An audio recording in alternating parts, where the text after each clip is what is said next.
আসসালামু আলাইকুম। বাংলা সংবাদে সবাইকে স্বাগত জানাচ্ছি। আমি চিন্তিয়া হক। শুরুতেই সংবাদ শিরোনাম। অন্তর্বর্তী সরকারের সঙ্গে বিএনপির কোনো মতপার্থক্য নেই বলছেন তারেক রহমান।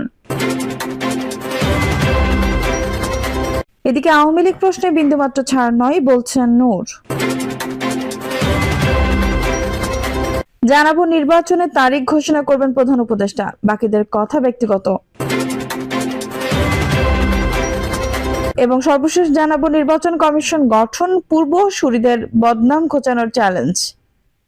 দর্শক, শুনছিলেন সংবাদ শিরোনাম, এখন বিস্তারিত। অন্তর্বর্তী সরকারের সঙ্গে বিএনপির কোনো মতপার্থক্য নেই বলছেন তারেক রহমান। বর্তমান সংস্থার কার্যক্রমে অন্তর্বর্তী সরকারের সঙ্গে বিএনপির কোনো মতপার্থক্য নেই জানিয়ে দলটির ভারপ্রাপ্ত চেয়ারম্যান তারেক রহমান বলেছেন, জনগণের নিত্য প্রয়োজনীয় পূরণ না করতে পারলে সংস্কার কোনো কাজে আসবে না। তারেক রহমান বলেন, বিএনপি মনে করে সংস্কারের পাশাপাশি একটি যৌক্তিক সময়ের মধ্যে অবাধ ও সুষ্ঠু নির্বাচনের ব্যবস্থা করা দরকার। কোন সরকারি জনগণের ভোট ছাড়া ক্ষমতা থাকতে পারবে না। বিএনপির ভারপ্রাপ্ত চেয়ারম্যান বলেন, স্বৈরাচারের বিরুদ্ধে জুলাই আগস্টে গণ অভ্যুত্থানের কমপক্ষে 6 জন সাংবাদিক শহীদ হয়েছেন। পলাতক স্বৈরাচারের নির্দেশে কমপক্ষে 2000-এর বেশি ছাত্র জনতাকে হত্যা করা হয়েছে। আমাদের সংগঠনের প্রায় 400 নেতাকর্মী এই লড়াইয়ে নিহত হয়েছেন। তিনি বলেন, আওয়ামী লীগের গণতন্ত্র একে অন্যের শত্রু। আমাদের চলমান গণতন্ত্র বাধাগ্রস্ত করতে এই মুহূর্তে নানামুখী ষড়যন্ত্র শুরু হয়েছে। বিতাড়িত অপশক্তি আর বাংলাদেশের রাজনীতিতে ফিরতে পারবে না। আওয়ামী লীগ প্রশ্নে বিন্দুমাত্র ছাড় নয় বলছেন নূর। গণ অধিকার পরিষদের সভাপতি নূর হক নূর বলেছেন, আওয়ামী লীগের প্রশ্নে বিন্দুমাত্র ছাড় দেব না। প্রয়োজনে আওয়ামী লীগকে নিষিদ্ধ ও বিচারের দাবিতে ঢাকায় মহাসমাবেশ করব। নুরুল হক নূর বলেন, ছাত্র জনতার রক্তের উপর দাঁড়িয়ে আওয়ামী লীগ নির্বাচনে আসবে আর আমরা আঙুল চুষব? আওয়ামী লীগের বিরুদ্ধে গণপ্রতিরোধ গড়ে তুলতে হবে। এ সময় তিনি আন্তর্জাতিক অপরাধ ট্রাইব্যুনালের খসড়া আইনে সংগঠন হিসেবে আওয়ামী লীগের বিচারের সুযোগ না রাখায় তীব্র প্রতিবাদ জানান। ক্ষমতা ভাগাভাগির রাজনীতিতে ফ্যাসিবাদ পূর্ণ প্রতিষ্ঠার চেষ্টা চলছে বলে মন্তব্য করে তিনি বলেন, কিছু রাজনৈতিক দল আওয়ামী লীগকে স্থান দেওয়ার পরামর্শ দিচ্ছে, যারা গণ অভ্যুত্থানের সময় নৃশংস গণহত্যা করেছে। ছাত্রদের রক্তের উপর দাঁড়িয়ে আওয়ামী লীগ কি নির্বাচনের ক্ষমতায় আসবে? অথচ আমরা বসে আছি। আওয়ামী লীগের বিরুদ্ধে গণপ্রতিরোধ গড়ে তুলতে হবে। তিনি যোগ করেন, আওয়ামী লীগকে পুনর্বাসনের পক্ষে যারা অবস্থান নেবে তারাও ফ্যাসিবাদের দোসর। আওয়ামী লীগের পুনর্বাসন ঠেকানোর জন্য আবার যদি দ্বিতীয় বিপ্লবের ডাক দিতে হয়, এই চট্টগ্রামের মাটি থেকেই যেন সেই প্রতিরোধের ডাক আসে, বলেন নূর। ঢাকা বিশ্ববিদ্যালয়ের কেন্দ্রীয় ছাত্র সংসদের সাবেক ভিপি নুরুল বলেন, রাজনৈতিক দলের নেতাদের আমরা 53 বছর দেখেছি, কাজে আমরা অন্তত আর 2-1 বছর প্রফেসর মোহাম্মদ ইউনূসের নেতৃত্বাধীন অন্তর্বর্তী সরকারকে আমরা দেখি কি করে। আমাদের দৃঢ় বিশ্বাস, ডক্টর মোহাম্মদ ইউনূসের সারা বিশ্বের যে সম্পর্ক, দেশের ভঙ্গুর অর্থনীতিকে দ্রুত তিনি টেনে তুলতে পারবেন। এরই মধ্যে 15টি সংস্কার কমিশন করে দিয়েছে, বলেন নূর। তিনি বলেন, সংস্কার ছাড়া কোনো নির্বাচন হবে না। এই 53 বছর পর আমরা যে সুযোগ পেয়েছি তা অবহেলা করে হারাতে চাই না। তারা রাতারাতি নির্বাচন হলে দেশে পরিবর্তন হবে না। সরকারকে উদ্দেশ্য করে নূর বলেন, আপনারা ভালো কাজ করলে আমাদের সমর্থন পাবেন। জনগণের বিরুদ্ধে অবস্থান নিলে 1 সেকেন্ডও সময় দেব না। আপনাদের বিরুদ্ধে দাঁড়াতে দায়সারা কথা বলে ছাত্র জনতার সঙ্গে প্রহসন করবেন না। রক্তের দাগ এখনো শুকায়নি। নির্বাচনের তারিখ ঘোষণা করবেন প্রধান উপদেষ্টা, বাকিদের কথা ব্যক্তিগত। আগামী নির্বাচন কবে হবে তা প্রধান উপদেষ্টার পক্ষ থেকে ঘোষণা দেওয়া হবে। এই নিয়ে বাকিরা যারা কথা বলছেন সেগুলো তাদের ব্যক্তিগত মতামত। এই কথা বলেছেন প্রধান উপদেষ্টার প্রেস উইং।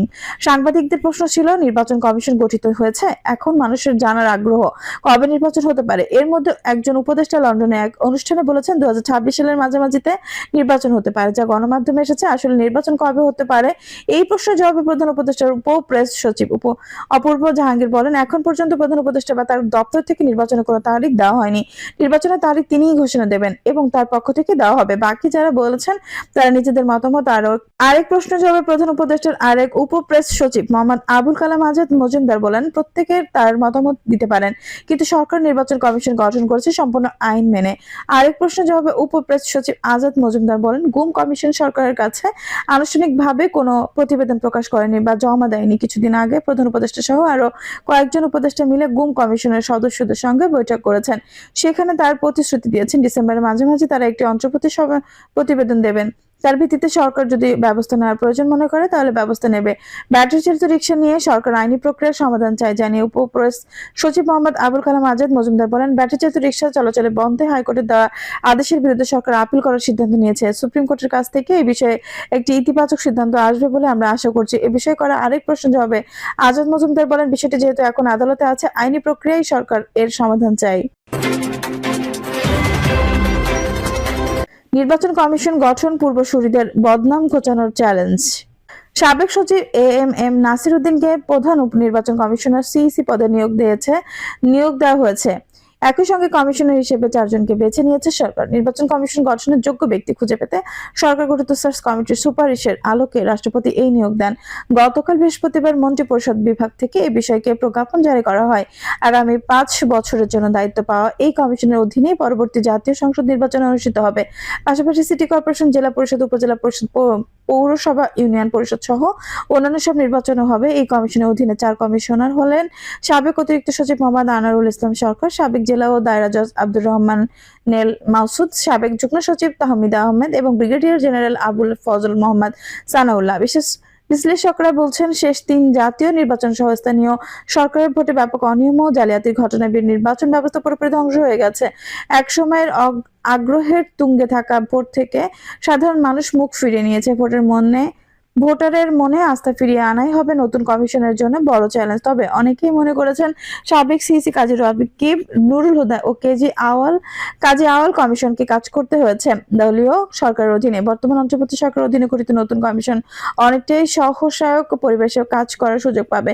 এর আগে বুধবার সুপ্রিম কোর্টের আপিল বিভাগের বিচারপতি জুবায়ের রহমান চৌধুরীর নেতৃত্বাধীন 6 সদস্যের সার্চ কমিটির পক্ষ থেকে বঙ্গভবনের রাষ্ট্রপতির কাছে 10 জনের তালিকা সুপারিশ আকারে পাঠানো হয়।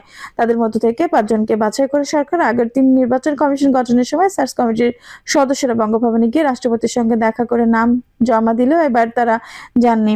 এর আগে সার্চ কমিটির পক্ষ থেকে রাজনৈতিক দল সহ বিভিন্ন সামাজিক সংগঠন ও ব্যক্তির কাছ থেকে নাম আহ্বান করা হয়। দলীয় সূত্রে জানা গেছে, দেশের অন্যতম প্রধান রাজনৈতিক দল বিএনপির তালিকায় এএমএম নাসির উদ্দিনের নাম ছিল। গত 7 জানুয়ারি দ্বাদশ সংসদ নির্বাচন অনুষ্ঠিত হয়েছিল। কাজী হাবিবুল্লাহ আলীর নেতৃত্বাধীন কমিশনের অধীনে এই নির্বাচন বর্জন করে বিএনপি সহ সরকার বিরোধী দলগুলো ফলে একতরফা ও ডামি নির্বাচনে তকমা পাওয়া এই ভোটে নিরঙ্কুশ সংখ্যাগরিষ্ঠতা নিয়ে টানা 4th-বারের মতো সরকার গঠন করে আওয়ামী লীগ। 5 আগস্ট ছাত্র জনতার অভ্যুত্থানের মুখে শেখ হাসিনা সহ ওই সরকারের বেশিরভাগ মন্ত্রী এমপি দেশ ছেড়ে পালান। পরদিন সংসদ ভেঙে দেন রাষ্ট্রপতি। সংসদ ভেঙে দেওয়ায় 90 দিনের মধ্যে নির্বাচন আয়োজনের সাংবিধানিক নির্দেশনা থাকলেও প্রতিকূল পরিস্থিতি বিবেচনায় 5 সেপ্টেম্বর কাজী হাবিবুর আওয়ালের নেতৃত্বাধীন কমিশন পদত্যাগ করে। এরপর থেকে সাংবাদিক এই পদগুলো শূন্য ছিল।